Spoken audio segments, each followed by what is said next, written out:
السلام علیکم ورحمۃ اللہ وبرکاتہ۔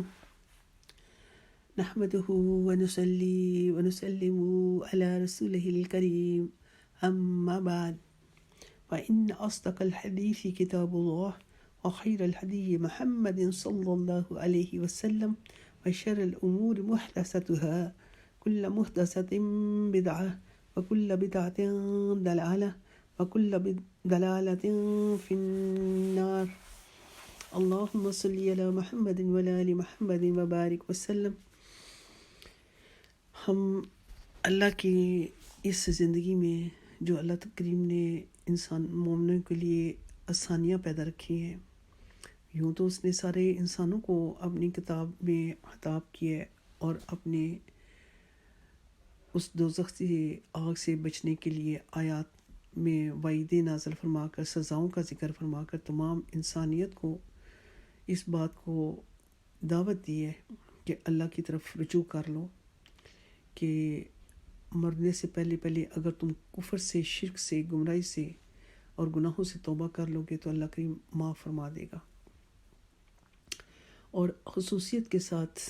مومنوں کے لیے ان اعمال کو کہ وہ اس دنیا کی زندگی میں اختیار کرتے ہیں، کہ نیت اچھی کے ساتھ عمل چھوٹا ہو تو اللہ کریم اس کا بڑا اجر عطا فرماتا ہے۔ ایسے ہی ہم صدقے کے بارے میں جان رہے ہیں کہ کن کن چیزوں سے مال کے علاوہ صدقہ کیا جا سکتا ہے، تو ان چیزوں میں اللہ کا ذکر بھی شامل ہے کہ آپ بیٹھے ہیں اور ہم نے بیٹھے میں سامنے والے کو کوئی اللہ کے ذکر کی بات سنائی ہے، کوئی ایسی بات کہہ دی ہے کہ جس سے اس کا دل خوش ہو گیا ہے، اس کے دل میں خوشی پیدا ہوئی ہے، وہ غم زدہ تھا، ہم نے اس کو تسلی کے چند بول دیے، یہ بھی صدقہ ہے۔ بیٹھے ہم نے خود بھی اپنی زبان کو اللہ کے ذکر سے تر کر لیا، اللہ اکبر، استغفر اللہ، لا الہ الا اللہ، سبحان اللہ، کچھ بھی ہم نے اللہ کا ذکر کر لیا، یہ بھی ہمارے لیے صدقہ لکھا گیا۔ جس کو ہم نے یہ بات پہنچائی، دیکھنے والا اگر ہمارے اس عمل کو، کہ یہ بندہ اگر اپنے وقت میں سے وقت نکال کر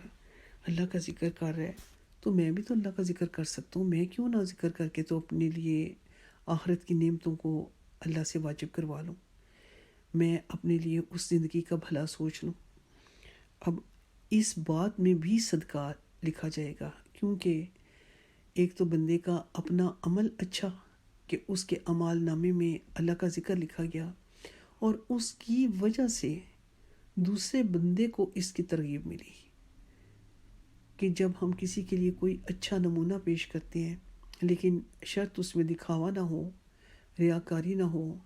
عجب نہ ہو، غرور نہ ہو، صرف اس نیت سے کیا جائے کہ میں یہ عمل کروں گا، سامنے والا دیکھ کر اس عمل کو اختیار کرے گا تو اس کا ثواب مجھے بھی ملے گا اور اس کو بھی اللہ کریم اجر عطا فرمائیں گے۔ تو ایسی نیت سے اللہ کا ذکر کرنا دوسرے کے سامنے، اور پھر جہاں لوگ بیٹھ کر اللہ کا ذکر کیے بغیر اس جگہ سے اٹھ جائیں، وہ مجلس ان کے لیے روز محشر کو حسرت کا باعث ہوگی کہ ملے تو تھے، بیٹھے تو تھے، وقت تو گزارا تھا، لیکن فضول گوئی لکھی گئی کہ جن باتوں کا کوئی مقصد نہیں تھا، جس سے کسی کو کوئی فائدہ نہیں پہنچ رہا تھا، وہ باتیں کی، اور بغیر اللہ اور اس کے رسول صلی اللہ علیہ وسلم کا ذکر کیے بغیر انسان ادھر سے اٹھ جائے تو وہ جگہ بھی روز قیامت کو اس بندے کے خلاف گواہی دے گی، اور وہ گھڑیاں بھی بندے کے خلاف گواہی دیں گی۔ اور اگر اٹھتے بیٹھے ہوئے اللہ اور اس کے رسول کا ذکر کر کے اٹھے تو قیامت کے روز یہ مجلس جو ہے یہ بندے کے حق میں نیک گواہی لکھے گی کہ اللہ، یہ تیرے بندے میرے اوپر بیٹھے تھے، زمین گواہی دے گی اور تیرا ذکر کر کے اٹھے تھے۔ اب اس میں کتنا کوئی مشکل کام ہے کہ انسان اگر اپنی زبان کو چند منٹ کے لیے اللہ کے ذکر سے معمور کر لیتا ہے، اللہ کے ذکر سے تار کر کے اس جگہ کو اپنے حق میں گواہ بنا لیتا ہے، تاکہ جب قیامت کے روز زمین کے وہ حصے جہاں پر انسان عبادت کرتا تھا، جس جگہ سے گزرا، وہاں پر سفر کے دوران بھی اس نے اللہ کا ذکر کیا، یہ تمام چیزیں قیامت کے روز بندے کے حق میں گواہی دیں گی۔ تو آج ہمیں ضرورت ہے کہ ہم آج ان باتوں کو سمجھیں اور ان باتوں کو اختیار کریں۔ چھوٹے چھوٹے کام ہیں، اس میں کوئی بہت زیادہ وقت درکار نہیں ہے۔ اب ہم نے ایک دفعہ اللہ اکبر کہا یا سبحان اللہ، کتنا وقت لگ گیا؟ استغفر اللہ، ہمارے اعمال نامے سے اللہ نے گناہ مٹا دیے، ہمارے گناہ معاف فرما دیے، ہمارا درجات اللہ نے بلند کر دیے، ہمارے لیے کرامن کاتبین نے دائیں ہاتھ کے فرشتوں نے نیکی لکھی۔ تو یہ وہ چھوٹے چھوٹے عمل ہیں کہ جن کو اختیار کر کے ہم صدقے کا ثواب پا سکتے ہیں۔ ایسے ہی راستے سے کوئی تکلیف دہ چیز ہٹا دینا، کوئی پتھر ہٹا دینا کہ یہاں سے لوگ گزر رہے ہوں گے، کسی کا پاؤں آ کر زخمی نہ ہو جائے یا کوئی پاؤں اٹک کر کوئی گر نہ پڑے۔ اب اس میں بڑا معمولی سا وقت لگے گا، لیکن نیت کے ساتھ کیا جائے گا تو اس کا بہت بڑا اجر ملے گا۔ ایک روایت میں آتا ہے کہ ایک شخص نے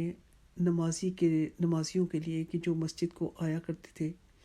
اور ان کے جانور باندھنے کے لیے کوئی چیز موجود نہیں تھی، اس شخص نے کھونٹے، جن سے کھونٹے وہ جو ہوتے ہیں لکڑی کے بنے ہوئے، جن کو زمین میں گاڑا جاتا ہے اور اس کے اوپر جانوروں کا رسہ جو ہے وہ گرا دے کے باندھا جاتا ہے، اس شخص نے مسجد کے پاس وہ کھونٹے لگا دیے تاکہ نمازی جب آئیں تو وہ بے فکری کے ساتھ اپنے جانوروں کو یہاں پر باندھ کے خود نماز ادا کریں۔ اب ہوا کیا کہ اندھیرے میں نمازی آتے تھے اور ان کھونٹوں سے ان کو ٹھوکر بعض دفعہ لگ جاتی تھی اور ان کو چوٹ لگتی تھی، لیکن اس شخص کے حساب میں گناہ نہیں لکھا جائے گا، کیونکہ کھونٹے باندھنے کی نیت اس کی نیک تھی کہ کھونٹے باندھتے وقت اس نے، یہ ایک علیحدہ بات ہے کہ تھوڑا سا جگہ کا انتخاب کر کے سمجھداری کے ساتھ اس جگہ پر باندھے کہ جہاں پر راستہ گزرنے والوں کو تکلیف نہ ہو، اور ایک سائڈ پہ کر کے کرے تاکہ جو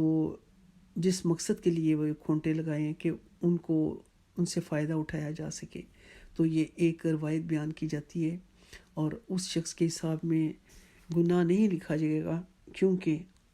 کھونٹے لگاتے ہوئے اس کی نیت نیک تھی کہ نمازیوں کو آرام ملے۔ اب بجائے اس کے لوگوں کو تکلیف بھی ملی، لیکن چونکہ اس کی نیت کا معاملہ نیک تھا تو اللہ کریم اس کے لیے یہ کام جو ہے نا وہ صدقہ لکھا جائے گا۔ تو یہ وہ چیزیں ہیں کہ جو ہم چھوٹے چھوٹے کاموں کو اختیار کر کے اپنے اعمال نامے کو سنوار سکتے ہیں۔ ہم گزر رہے ہیں، راستے میں کوئی ایسی چیز گری ہوئی ہے جو کہ جس کے اوپر سے ڈر ہے کہ کسی کا پاؤں پھسل جائے گا، مثال کے طور پر کوئی کیلے کا چھلکا ہے یا کوئی ایسا پھل کا چھلکا ہے یا کوئی ایسی اور چیز ہے جس سے کسی کے پاؤں کے پھسلنے کا ڈر ہے، تو اب اگر راستے میں سے ہم نے اپنا ایک آدھا منٹ لگا کر اس چیز کو ہٹا دیا، پاؤں سے ہی ہٹا کے اس کو کسی ایسی جگہ پر رکھ دیا کہ اب وہاں پر کسی کے پاؤں کے آنے کا ڈر ختم ہو گیا، ہمارے لیے وہ نیکی لکھی جائے گی۔ جب ہم نے وہ کام کیا اور اللہ کی رضا کے لیے کیا، اللہ کریم ہمارے زندگیوں سے پتہ نہیں کتنی تکلیفیں دور کر دے گا، اور اس زندگی میں جو کہ آئندہ کی آنے والی زندگی ہے، اس میں اللہ کریم ہمیں روز محشر کو کتنی تکلیفوں سے بچا دے گا۔ تو آج ہم اپنے دلوں میں ان چیزوں کا احساس پیدا کریں، ان چیزوں کا خیال پیدا کریں، ان تمام کاموں کو اختیار کرنے کی کوشش کریں، ہر روز اپنا حساب لینے کی کوشش کریں کہ آج کے دن میں نے کیا ایسا کام کیا جس سے دوسرے کا فائدہ پہنچا۔ تو یہ وہ چھوٹے عمل ہیں کہ جو کرنے میں کوئی بڑا ٹائم نہیں لگتا، کوئی بڑا مال نہیں صرف ہوتا، لیکن ان کاموں کو اختیار کر کے ہم اپنی آخرت کی زندگی کو سنوار سکتے ہیں۔ اللہ سے دعا ہے کہ اللہ کریم مجھے اور آپ کو اور نبی پاک صلی اللہ علیہ وسلم کی ساری امت کو یہ توفیق عطا فرمائے کہ ہم ہر روز اپنے آپ کو اس